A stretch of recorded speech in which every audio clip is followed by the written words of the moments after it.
itu apa? Giniin jadi kelihatan nih, Pak.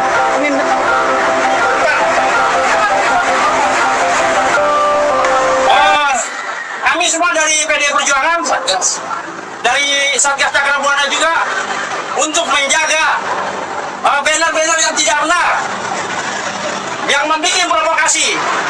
Hari ini saya akan copotkan bersama teman-teman PD Perjuangan dan Satgas Cakra Buana yang ada di lokasi GPO, penyeberangan jalan, kantor pos, lapangan pantai.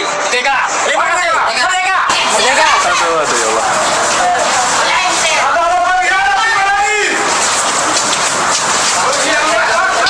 Pimpinan Polri kalau pidato di depan presiden tangannya gini loh, gemeter loh. Saya lihat sendiri itu dan ada di TV. Itu tuh kok gemeter tuh Pak itu gitu. Itu karena pada waktu sedang ada kasus dan Pak Jokowi marah lalu dikumpulkan tuh laporan nih tangannya ini. Tangan gemeter. Jadi bagus Pak Jokowi itu ditakuti di situ. Kasus Sambo. Kalau Pak Jokowi motong enggak jadi.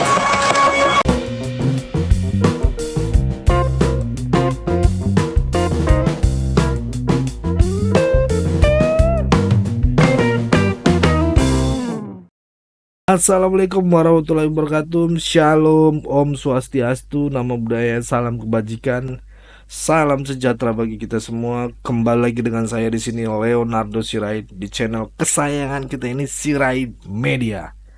Oke, teman-teman, kali ini kita akan membahas hal yang sangat menarik tentang baliknya hiporia kemenangan kubu Banteng ya, yang mereka mengakui kemenangan satu putaran ya.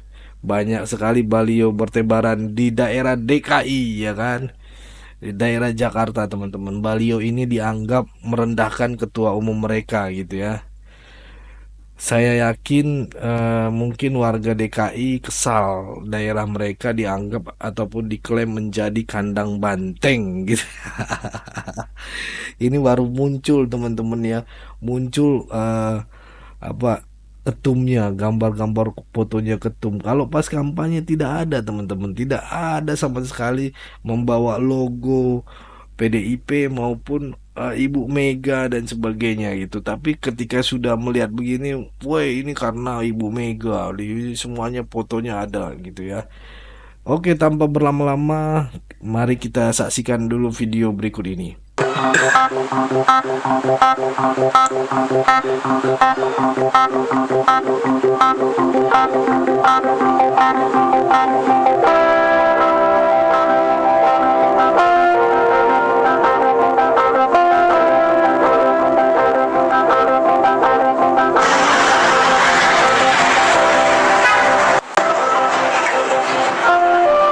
Nah, itu apa? Giniin jadi kelihatan nih, Pak.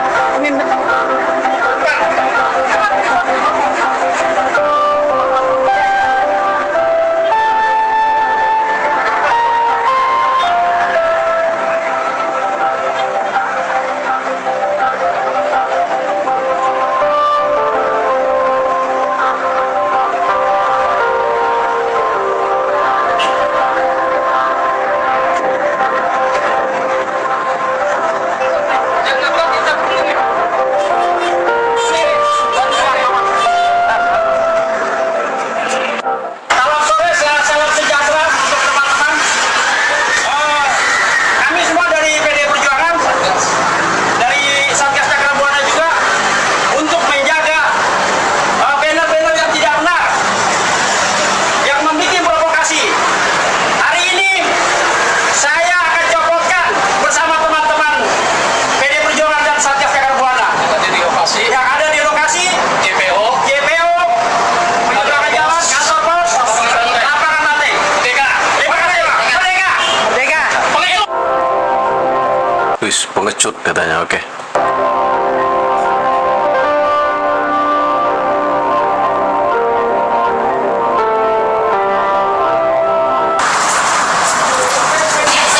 Aduh ya Allah.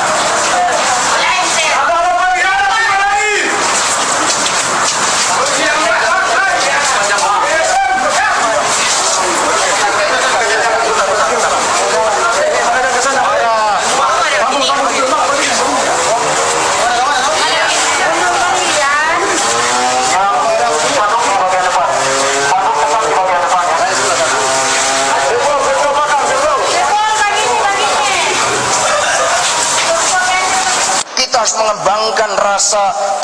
diri kita sebagai bangsa, bahwa dalam bidang pangan pun kita bisa berdaulat. Karena itulah kita memberikan dukungan sepenuhnya terhadap upaya Nah, ini pokoknya kalian bisa menilai sendiri siapa sih sebenarnya manusia penjilat sejati lah kira. Presiden Jokowi untuk membangun food estate di Kalimantan Tengah ini. Untuk itu kami juga mengucapkan terima kasih kepada seluruh jajaran Tentara Nasional Indonesia, khususnya Angkatan Darat, yang menunjukkan dharma baktinya dengan gotong royong, sehingga harapan Pak Gubernur tentang keterlibatan TNI di dalam membangun hal yang sangat strategis bagi kedaulatan pangan bisa terwujud dengan sebaik-baiknya.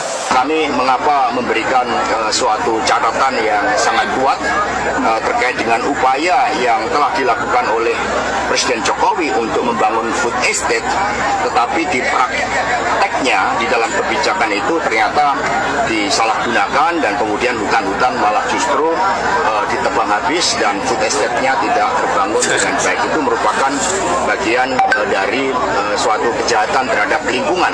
Assalamualaikum warahmatullahi wabarakatuh. Shalom, Om Swastiastu, Namo Buddhaya, salam kebajikan. Yang kami hormati Saudara Hasto Kristianto,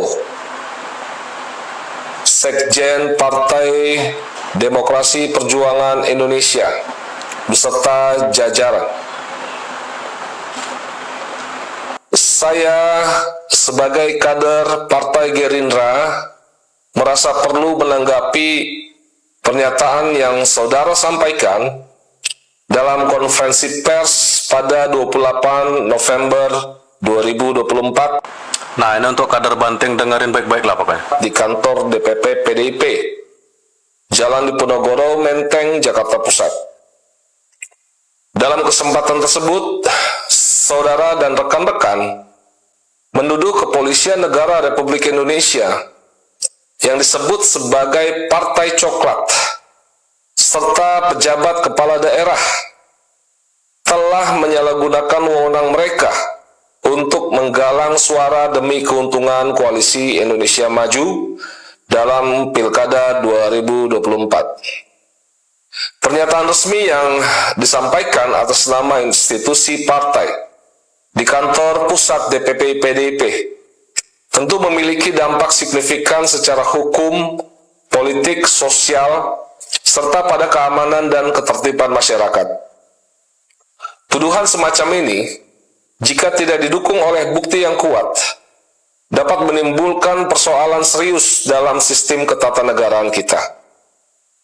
Hal ini tidak hanya mencederai reputasi institusi yang dituduh, tetapi juga menciptakan keresahan di masyarakat yang berpotensi merusak stabilitas keamanan dan ketertiban nasional. Polri adalah institusi penegak hukum yang memiliki peran vital dalam menjaga keamanan, ketertiban, dan stabilitas nasional. Menuduh Polri terlibat dalam praktik politik curang tanpa bukti yang jelas merupakan tindakan yang tidak hanya merusak reputasi institusi tersebut, tetapi juga mengganggu kepercayaan publik terhadap lembaga negara. Penggunaan istilah Partai Coklat untuk merujuk pada Polri adalah bentuk penghinaan dan provokasi yang tidak sepatutnya dilakukan. Hal ini dapat menimbulkan persepsi publik yang keliru bahwa Polri adalah entitas politik.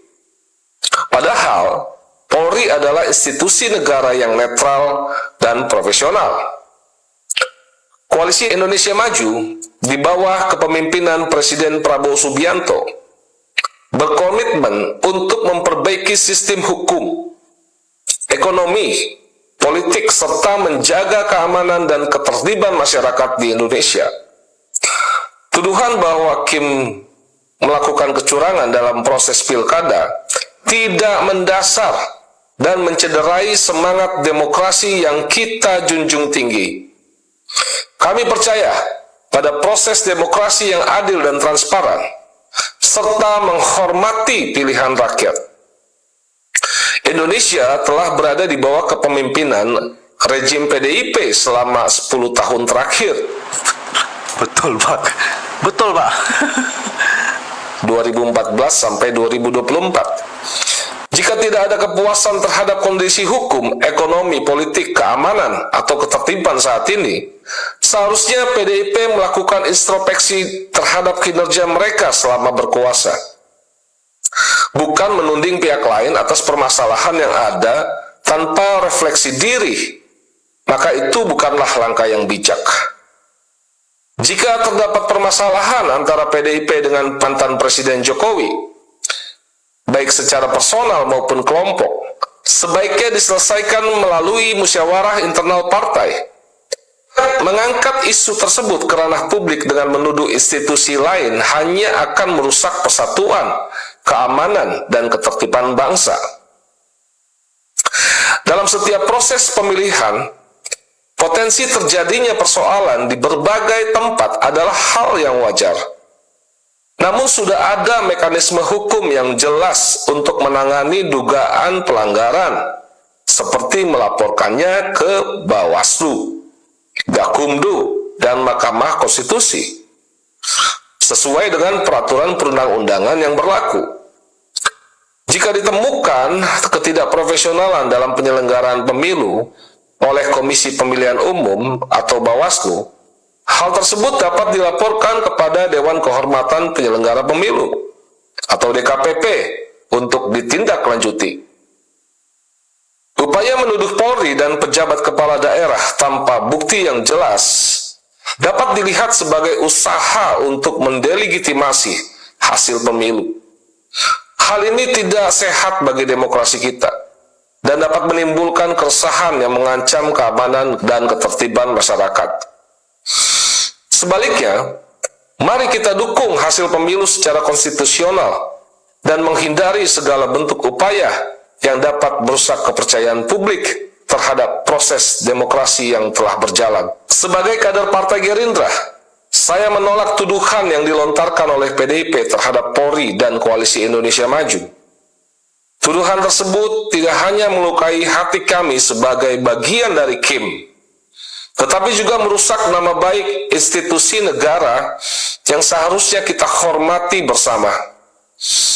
Mari kita menjaga persatuan, keamanan, dan ketertiban bangsa dengan tidak saling menuding tanpa dasar yang jelas, serta menyelesaikan permasalahan melalui mekanisme hukum yang telah diatur dalam sistem ketatanegaraan kita. Terima kasih. Wassalamualaikum warahmatullahi wabarakatuh. Om Santi Santi Om. Cuman mau ke TV aja aku sekarang. Kemarin waktu pemilihan gubernur di Jakarta pada heboh gitu ya kan, seolah-olah Jakarta itu adalah segalanya. Baru aja di atas angin kan para benteng-benteng itu, sampai mau cari lagi celah dengan mengundang mantannya Kaesang. Terus seolah-olah rahasia negara itu dipegang oleh mantannya Kaesang. Udah itu di hari yang sama langsung ditandatanganin Pak Prabowo. Ayo guys, bekerja keraslah dari sekarang, kumpulin duitmu, mantepkan skillmu, mari kita pindah ke IKN. Karena sekarang DKI yang artinya daerah khusus ibu kota itu udah diganti menjadi daerah khusus Jakarta dong. Lu mau Indonesia maju, lu mau jadi warga negara yang maju, ikutin kata buzzer organiknya pemerintah kayak gue ya. Buzzer organik gue ini ya, bukan dibayar. Bukan satu partai melawan 15 partai, tapi satu partai melawan satu orang, yaitu satu orangnya Jokowi. Betul banget nih abang. Makanya ini hebatnya Jokowi. Kalau satu partai lawan 15 partai, harusnya Gerindra dan partai-partai lain itu dikritik habis. Tapi kan enggak nyatanya. Apapun itu, salawi. Semua salah Jokowi. Gue bingung ya sama netizen Indonesia nih ya kan. Tapi gue tahu sih ini adalah framing dari pihak yang memang pada dasarnya merawat kebencian mereka gitu kan.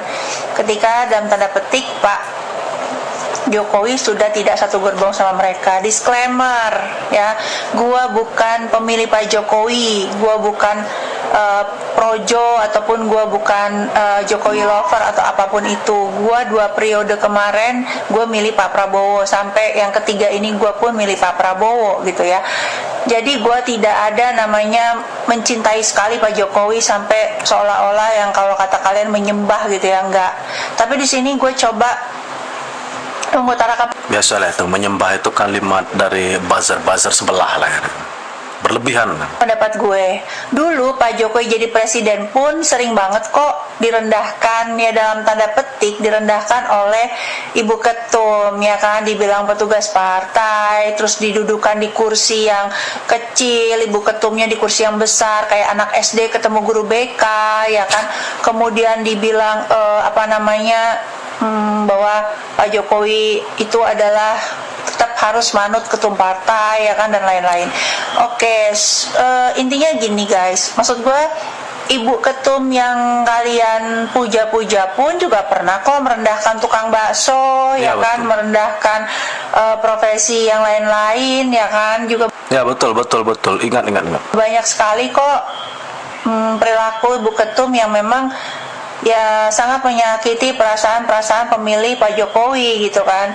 Nah sekarang standar ganda itu berubah gitu kan, ketika ngomongin moralitas etika bla bla bla bla, kalian menyerang salah satu pendakwah yang dalam tanda petik keselip lidah menghina salah satu profesi tukang es ya kan. Ya gimana ya, nggak usah lah kita berbicara morality atau etika ketika kita tidak bisa berpikir netral ya kan. Giliran menurut kalian itu dilakukan oleh Ibu Ketum kalian gitu ya, kalian merasa itu baik-baik saja. Giliran itu dilakukan oleh dalam tanda petik orangnya Pak Jokowi, kalian framing, kalian goreng sampai gosong ya kan, sampai harus ada statement dipecat itu satu pendakwah tersebut gitu kan. Aduh, kalian itu memang suka standar ganda sih. Banyak kali perilaku kalian yang memang standar ganda banget gitu ya. Salam waras. Yang tengah terjadi kepada saudara Hasto itu ya, di luar bahwa apakah Hasto benar-benar mengetahui atau tidak, saya nggak tahu. Tetapi kalau benar Bung Hasto mengetahuinya kan, ini Bung Ray Sengkuni. ada 4,5 tahun sebelum ini, kemana aja itu KPK gitu? Oke. Iya, 4,5 tahun ini kemana KPK pada saat dipimpin sama Pak Firly? Iya, ini Pak Firly. Wah, sosik banget Bu Mega sampai benerin dasinya Pak Firly yang sekarang ini udah menjadi tersangka dari kasus pemerasan kepada Pak SYL. Pak Firly yang diduga melakukan pelanggaran etik berat hingga pembocoran perkara ini malah terpilih menjadi ketua KPK. Dulu sungguh menjadi kontroversi sekali pada saat Pak Firly ini terpilih menjadi ketua KPK. Nih contoh pelanggaran-pelanggaran yang sudah dilakukan oleh Pak Firly. Kalian baca sendiri, atau kalau kalian mau lebih jelas lagi, searching aja di Google ya, kontroversi pemilihan ketua KPK ya. Udah nanti keluar semua tuh beritanya. Kok bisa pelanggar etik berat itu malah kepilih menjadi ketua KPK gitu ya, sampai muncul dugaan adanya operasi senyap atau kesepakatan sebelum voting dilakukan di antara anggota Komisi 3 untuk memilih Firly Bahuri, dan dugaan itu langsung dibantah oleh politisi PDI Perjuangan Bapak Herman Heri. Gimana guys? Udah bisa jalan belum guys logikanya guys? Kenapa selama KPK dipimpin oleh Pak Firly Bahuri ini tidak pernah memeriksa Pak Hasto? Kenapa? Jalan ya logikanya ya. Ini sekarang pertanyaannya saya balik nih Pak Re. Ini kemana aja nih para politisi PDIP nih selama 9 tahun itu? Selama mereka berkuasa kemana aja? Kenapa sekarang mendadak kritis? Mendadak dangdut Pak, enak buat goyang. Ini mendadak sok kritis ya. Ini aja yang dulu jelas-jelas Pak Firly itu punya track record seperti apa, dan pelanggaran etik berat itu dibela loh Pak buat jadi ketua KPK gitu. Nah sekarang mendadak kritis. Kemana? Hah? Apa karena merasa wah ini saya udah tidak akan berkuasa, sudah tidak akan bisa mengendalikan segala sesuatunya? Oke, yuk kita kritis nih sekarang. Ini lagian ya Pak Re ini sebagai pengamat politik gitu, ilmu Bapak udah pasti tinggi gitu. Ini Bapak lupa, pura-pura lupa, nggak tahu apa pura-pura nggak tahu apa gimana Pak sampai bisa bikin statement seperti itu Pak? Dulu kalau saya lihat pimpinan Polri kalau pidato di depan presiden tangannya gini loh, gemeter loh. Saya lihat sendiri itu dan ada di TV. Itu tuh kok gemeter tuh Pak itu gitu. Itu karena pada waktu sedang ada kasus dan Pak Jokowi marah lalu dikumpulkan tuh laporan nih tangannya ini tangan gemeter. Jadi bagus Pak Jokowi itu ditakuti di situ. Kasus Sambo. Kalau Pak Jokowi motong tidak jadi. Tapi saya komunikasi terus ke istana bahwa Sambo ini harus dibuka. Saya didorong kasus pencucian uang. Saya di backing oleh Pak Jokowi. Buka kalau begitu. Kasus undang-undang perampasan aset, semangat.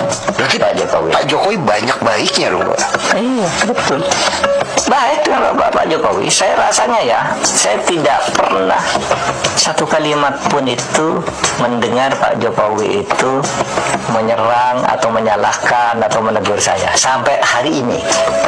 Dengan perbuatan saya yang sejak bulan Agustus itu ngeritik keras, tapi saya tidak pernah melihat Pak Jokowi itu berbicara bahwa enggak itu tidak benar ini, tidak pernah. Bantahan-bantahan seperti itu yang mengarah ke saya tidak ada. Saya ketika pamit juga baik-baik. Itu saya Menko Polhukam itu saya kaget begini Mas Dedi. Ada seorang menteri dipanggil oleh Pak Prabowo pada periode kedua dia. Pertama menjabat Menteri Dalam Negeri ya Pak Cahyo lah, terus terang Pak Cahyo. Sesudah itu bersama saya dia menjadi Menpan. Nah sesudah menjadi Menpan itu dia dipanggil Pak Prabowo, Pak Jokowi, dipanggil Pak Jokowi, bangga sekali bercerita dengan saya. Pak Mahfud saya tadi bicara dengan Pak Jokowi lama. Ini alhamdulillah pokoknya beliau udah sadar Bang. Ini masalah pembubaran lembaga-lembaga yang tidak efisien lama. Ya. Ya kan itu biasa udah.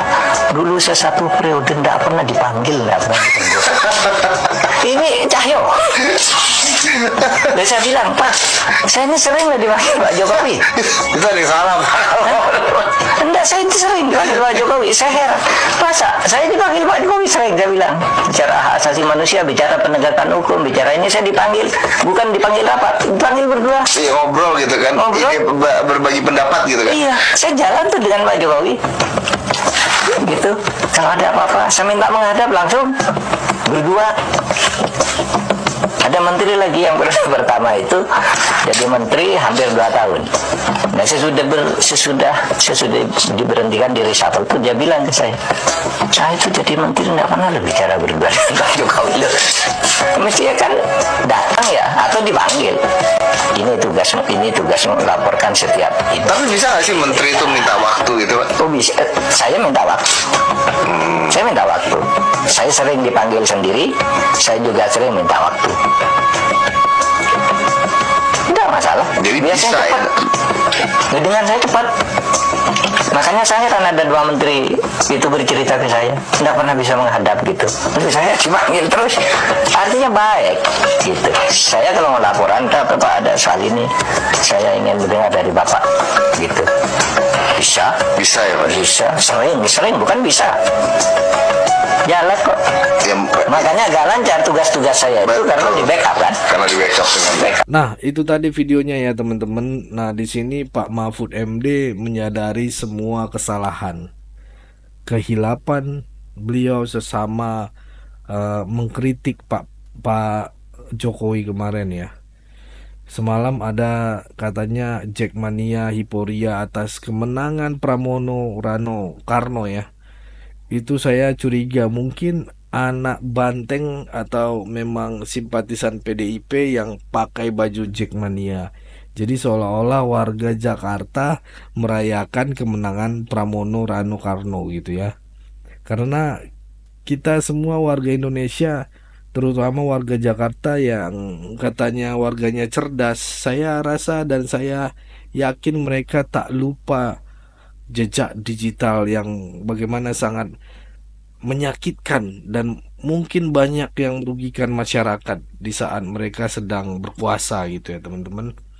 Itu yang bisa saya sampaikan teman-teman. Mungkin cukup segitu dulu teman-teman. Berikan tanggapan teman-teman yang menonton video di atas tadi bagaimana. Boleh berikan pandangan kalian di kolom komentar sebanyak-banyaknya. Pesan saya pokoknya tetap jaga persatuan Indonesia, jangan mau dipecah belah karena Indonesia adalah milik kita bersama, jangan mau diadu domba. NKRI sudah harga mati. Saya Leonardo Sirait, mohon undur diri.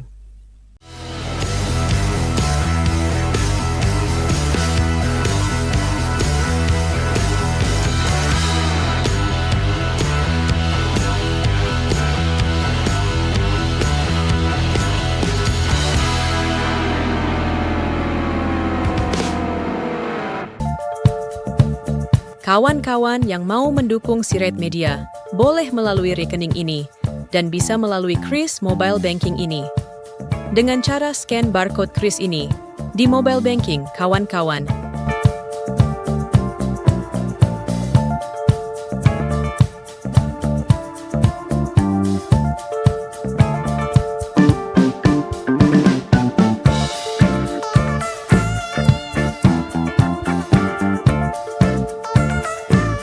Dan jangan lupa juga mendukung pelayanan di yayasan kami melalui rekening ini dan bisa melalui Kris Mobile Banking ini. Dengan cara scan barcode Kris ini di mobile banking, kawan-kawan. Berapapun itu sangat berguna bagi pelayanan kami. Mari terus kita suarakan suara rakyat jelata dan terus berdampak bagi Indonesia. Terima kasih.